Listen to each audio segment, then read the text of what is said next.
Hi friends, সবাই কেমন আছো? তো এই যে দেখতে পাচ্ছ, আমি বাটিতে কিছুটা চাল নিয়েছি। এটা হচ্ছে গোবিন্দভোগ চাল। তো এই চালটাকে আমি একটু ধুয়ে নেব বেশ ভালো করে। ধুয়ে নিয়ে চালটা ধুয়ে নেওয়া আমার কমপ্লিট। এখানে একটা পাত্রে আমি জল গরম বসিয়েছি, জলটাও বেশ ভালোভাবে গরম হয়ে গিয়েছে। তো এর ভেতরে একটু লবণ দিয়ে দেব।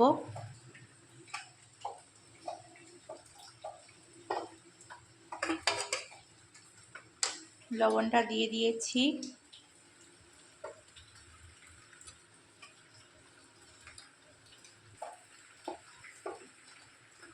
ভিজিয়ে রাখা চালটাকেও দিয়ে দেব।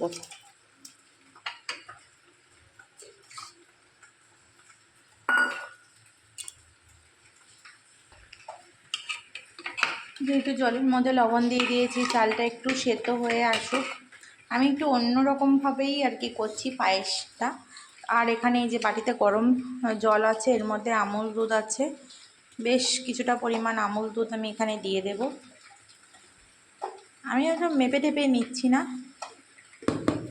যত দুধটা বেশি দেবে তত খেতেই টেস্টটা অন্যরকম আসবে। তো এটা ভালো করে মিক্সড করে নেব। এই যে দুধটা মিক্সড করে রেখেছি, দুধটা ভীষণ ঘনও হয়েছে। তো পরে আবার আমি আরও একটু দুধ এখানে ইউজ করব। আর এখানে চালটা বেশ ভাতের মতো একটু সেদ্ধ হয়ে আসবে, ওই পর্যন্ত ওয়েট করব। চালটা কিছুটা সেদ্ধ হয়ে এলে আমি এর ভেতরে একটু যে গুলে রাখা দুধের কিছু অংশ এর মধ্যে অ্যাড করে দিয়েছিলাম। তো এই যে দেওয়ার পরে আরও একটু ফুটেছে। তারপর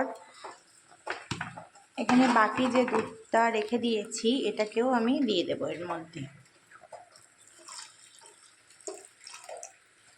তো আমাদের বাড়িতে কেউ কাজু কিশমিশ দিয়ে পায়েসটা পছন্দ করে না, ওই কারণে আমি কাজু কিশমিশটা দেইনি।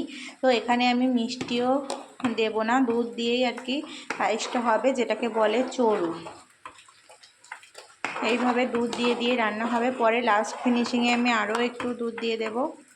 তো এবার পুরোপুরি ভালো করে ফুটবে, ফুটে ফুটে আর যেটুকু বাকি আছে সেদ্ধ হওয়ার চালটা, সেটা হয়ে যাবে।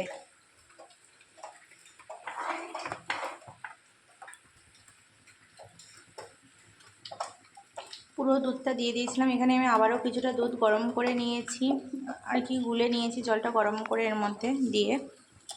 বন্ধ করে দিলাম গ্যাসটাকে। তো এখানে দেখো, এটা খেয়াল রাখতে হবে, নাড়া দিতে হবে যেন তলায় লেগে না যায়, আর দুধটা যেন উতলে পড়ে না যায়। তো কারা কারা পায়েস খেতে পছন্দ করো অবশ্যই কমেন্ট করো। আর যাদের সুগার আছে তারাও যে পায়েস খাও না কি খেতে পারো না মিষ্টির কারণে, তারাও এইভাবে একটু দুধের পরিমাণটা বেশি দিয়ে করে খেয়ে দেখতে পারো।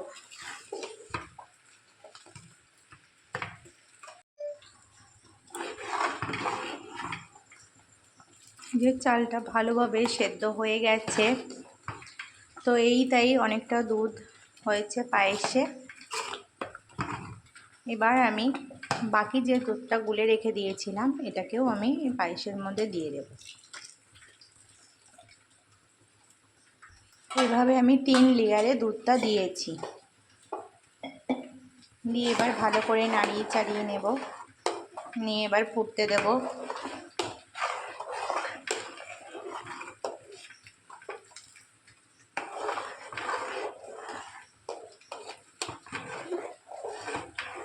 কেউ চাইলে এখানে সামান্য একটুখানি চিনি অ্যাড করলেও করতে পারে। তো আমি ফুটিয়ে ফুটিয়ে জোরটা একেবারে মিডিয়াম টু লোতে দিয়ে রেখে দিয়েছিলাম, এখন জোরটা বাড়িয়ে দিয়েছি, হাই করে দিয়েছি। তো পায়েসটা আমার রেডি হয়ে গেছে।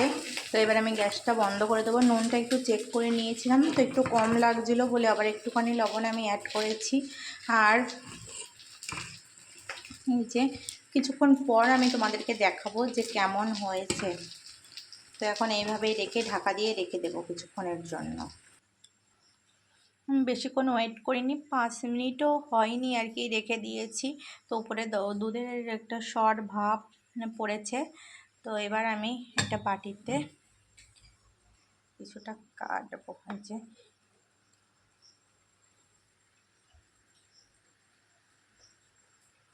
ঠিক পায়েসের ঘনত্বটা এরকমই হবে।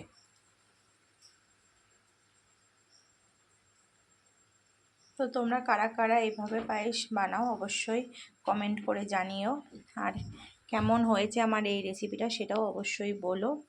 তো আজকের মতো এই পর্যন্ত, বাই বাই।